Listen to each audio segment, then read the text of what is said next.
असम की शांत नदियों के नीचे सिर्फ पानी नहीं बह रहा। सदियों से यहाँ एक कहानी जिंदा है।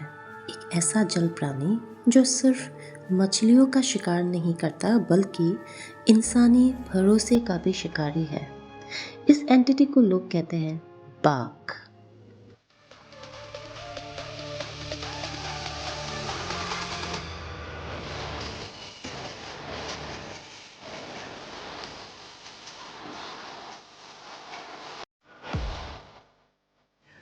हाय everyone, welcome to my channel Kahani corner studio.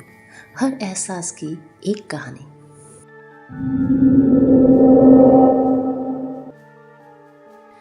दादाजी, आपने बाघ के बारे में कब सुना? बाघ के बारे में हम बचपन से ही सुनते आ रहे। शाम के बाद नदी के किनारे जाना हमारे लिए सख्त मना था। हमारे बुजुर्ग कहते थे कि पानी अगर शांत हो खतरा होता है, कभी मत जाना। गांव के बुजुर्ग मानते हैं कि बाघ गहरे पानी में रहता है। वो अक्सर उन लोगों को निशाना बनाता है जो अकेले पानी के पास जाते हैं। नॉर्थ ईस्ट इंडिया, खासकर असम के गांव में पानी जिंदगी का एक हिस्सा है। नदी, झील और तालाब रोजमर्रा की जिंदगी का सेंटर रहे हैं, लेकिन इन्हीं पानियों के साथ जुड़ी हुई है एक पुरानी लोक कथा।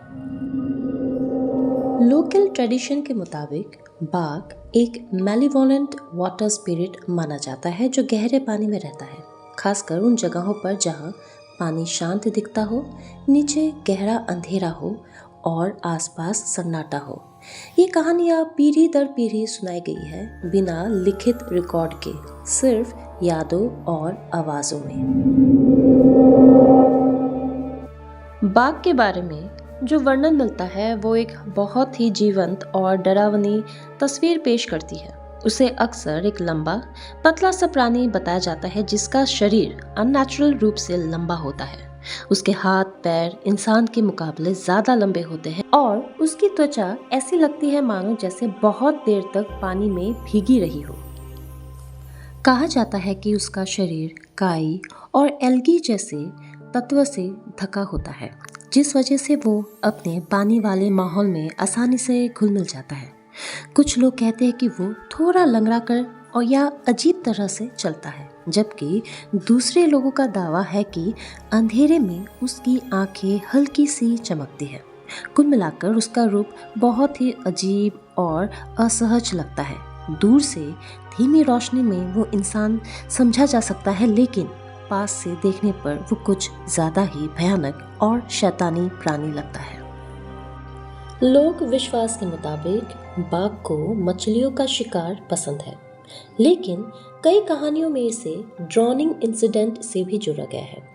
कहानियों के हिसाब से ये इंसानों को भी पानी में खींचकर डुबा देता है। इसी वजह से इसे ड्राउनिंग स्पिरिट भी माना जाता है। बाघ की जो सबसे डिस्टर्बिंग एबिलिटी बताई जाती है वो है शेप शिफ्टिंग।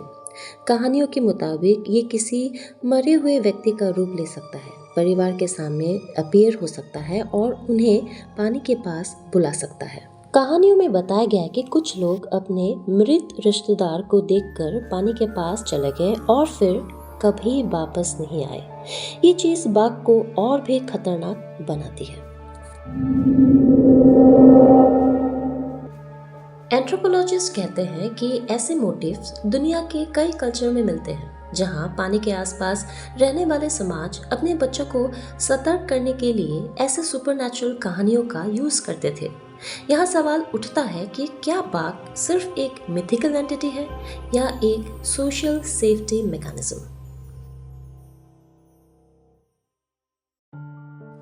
पहले के ज़माने में स्विमिंग का ट्रेनिंग नहीं होता था, लाइफ जैकेट नहीं थी, फ्लड और पानी में सडन करंट कॉमन था। एक्सीडेंटल ड्रोनिंग को समझने के लिए लोगों ने शायद एक नैरेटिव बनाया, एक ऐसी शक्ति जो पानी में रहती है। इस तरह बाघ एक सिंबल बन गया नेचर के पावर का, अननोन डेप्थ का और इंसानी ओवर कॉन्फिडेंस के खतरे का। फोकलोर एक्सपर्ट कहते हैं कि जहां साइंस की पहुंच कम होती है वहां कहानियां जन्म लेती है। आज के डिजिटल युग में भी असम के कुछ रूरल एरिया में लोग शाम के बाद अकेले पानी के पास नहीं जाते। चाहे लोग बाघ पर यकीन करें या नहीं, उसका साइकोलॉजिकल प्रेजेंस अब भी जिंदा है। हर कल्चर में एक वाटर स्पिरिट का कंसेप्ट मिलता है। बाघ असम का वर्जन हो सकता है, लेकिन इसका मैसेज यूनिवर्सल है। Respect the water, respect the unknown. कुछ कहानियाँ सच होने की ज़रूरत नहीं रखती, उनका असर ही काफ़ी होता है।